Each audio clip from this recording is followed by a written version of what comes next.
Life is hard. Let's talk about burnout. What's up, y'all? My name is Elia. I'm a mindset coach. I talk candidly about my journey, as well as share tips to encourage growth and healing and uplift anyone who may struggle with feeling seen. So it happens to the best of us. Sometimes we may find ourselves in a position where we feel like we got nothing in the tank or are running on E.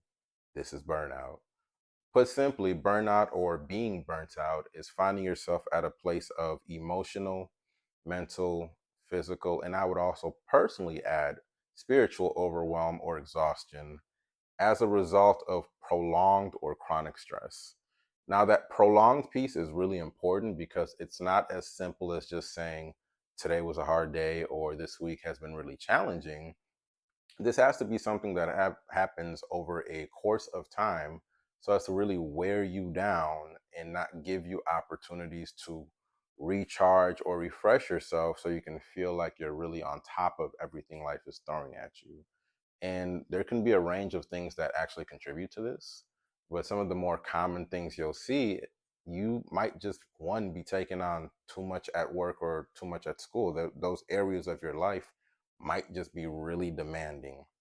You may also find yourself in a position where you're having relationship strains or challenges that are wearing you down, or maybe you're overcommitting socially or just in different aspects of your life where you're saying yes here and saying yes there, and maybe don't actually have the capacity to meet all of those yeses that you're giving out.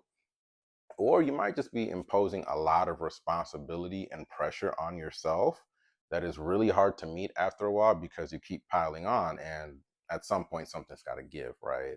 So, of course, these causes are pretty important, but what's also very important is learning how to recognize the signs that your body may be giving you to tell you that you're experiencing burnout. So, these signs look different for everybody. We're all different.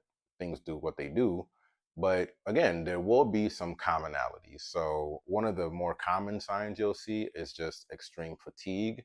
Maybe you're just tired all the time and you can't really figure out why. You may also be experiencing low or no motivation where you don't really feel like doing much of anything because part of you is like, why? Why would I do that? I'm just not going to. And that may also come with a sense of apathy where you just kind of feel like you really don't care. It just doesn't matter. Whatever is whatever at this point. You're just trying to get from day to day. And sure, all of those things can look, again, different depending on who you are, but your body also may be giving you signs in terms of medical or physical ailments. You might experience more frequent or more severe headaches. Your diet and sleep may change. You may just otherwise experience some new or more challenging medical conditions that maybe you weren't really dealing with beforehand, or you might find yourself more irritable, more negative, and just overall more critical and cynical day by day. And this is a big one, you may find that after all of these things are said and done, your behaviors are changing. So you may also be self-soothing or self-medicating to try to alleviate some of that pressure or strain that you're feeling throughout that period of burnout. Again, this all looks different depending on who you are, but it is important to learn how to actually identify and respond to these signs. So, as always, my goal here is to humanize this stuff. So, I want to talk a little bit about what this has looked like for me at points in hopes that it helps you on your journey. So, me, I like to consider myself a doer. Once I decide I'm going to do something, I'm doing it. I don't know, maybe it's the Aries in me. I don't know. But once I'm doing something, I'm doing it. And that's great until it's not, because something that I've noticed at points in my journey and still have to challenge myself and check myself on is that it can be really easy for me to put a lot of pressure on myself and take on a lot of responsibility. I'm pretty good at crisis management. So in my head, I'm thinking, hey, if this goes left, I can handle it. I can work it out. I can move these pieces. I can juggle all of this, which, sure, it's good to have those skills, but at some point, I'm also only one person. So I would overwhelm myself and I would kind of box myself into these corners where I have so much going on here. I have just committed to that. I'm challenging myself or trying to do this thing.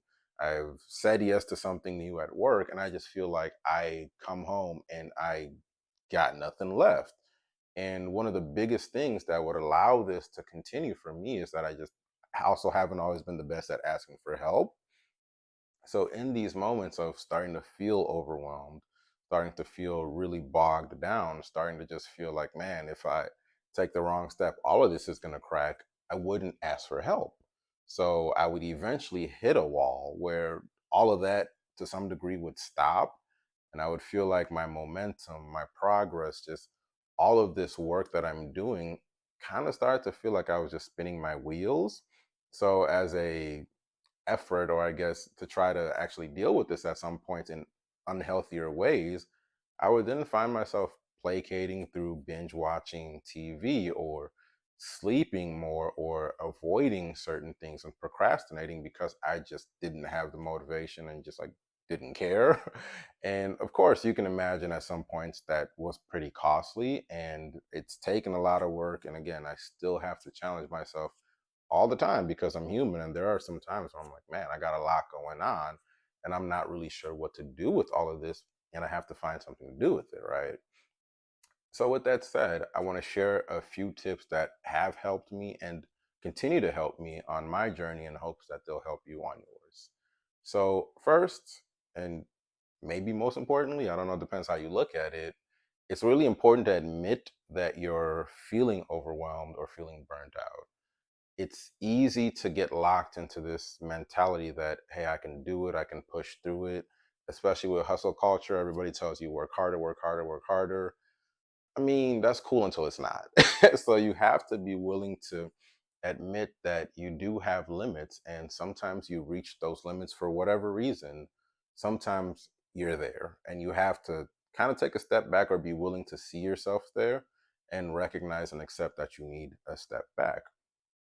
Additionally, it's important once you're actually there and you find yourself there to first breathe, get your body kind of back in some sort of rhythm, and then also be willing to do some physical activities, whether that be exercising, going for a walk, getting outside, just something to kind of break up the mold or break the pattern of whatever it is that's already overwhelming you so you can reconnect with your body a little bit more and kind of ground yourself within yourself. And it's important to really check in with yourself. So, a way that I find really helps me is just body scan, just laying down, closing your eyes, and going bit by bit over your body and just checking in with yourself and seeing how that part of your body actually feels. Again, the goal here is to recenter and reground yourself and reconnect with your body. And where possible, once you've also identified that all this is necessary, it's important to take breaks when and where you can. Now, I know life doesn't always give us the opportunity to stop or to slow down. I get it. It's cool. And we still have to be willing to find and seek opportunities to slow down and kind of offload some of that weight when you're in a position where you just need to. You can only do so much. Otherwise, you're going to fall apart. That's just how it goes. And when you find yourself in a position like this where maybe you need a break or two or you need to kind of slow down, it's really important to ask for help. If you can't necessarily do it or slow down by yourself, maybe you have a coworker or maybe you have a partner or maybe you have some friends or family that can help you kind of carry that load momentarily while you reset and recharge so you can come back and hit it strong. Additionally to that, it's important to practice saying no. One of the easiest ways to find yourself in a place of burnout is to say yes too much. It's cool to want to do this and do that and be here for people and challenge yourself this way. It's great. Like, it's cool. But sometimes you just give out more yeses than you can really manage. You might not have the capacity for all these yeses. So it's important to start setting those boundaries and really just start saying, no, I can't take that new project on. No, I can't come here. No, I can't help you with this thing because you have to take care of yourself. And within that, taking care of yourself, it's really important to actually learn and listen to your body signs.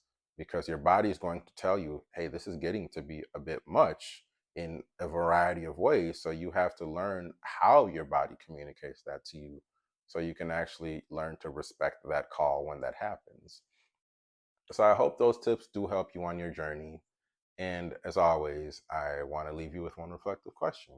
And today's question is, what do you need to address in order to feel fully recharged? Think about it.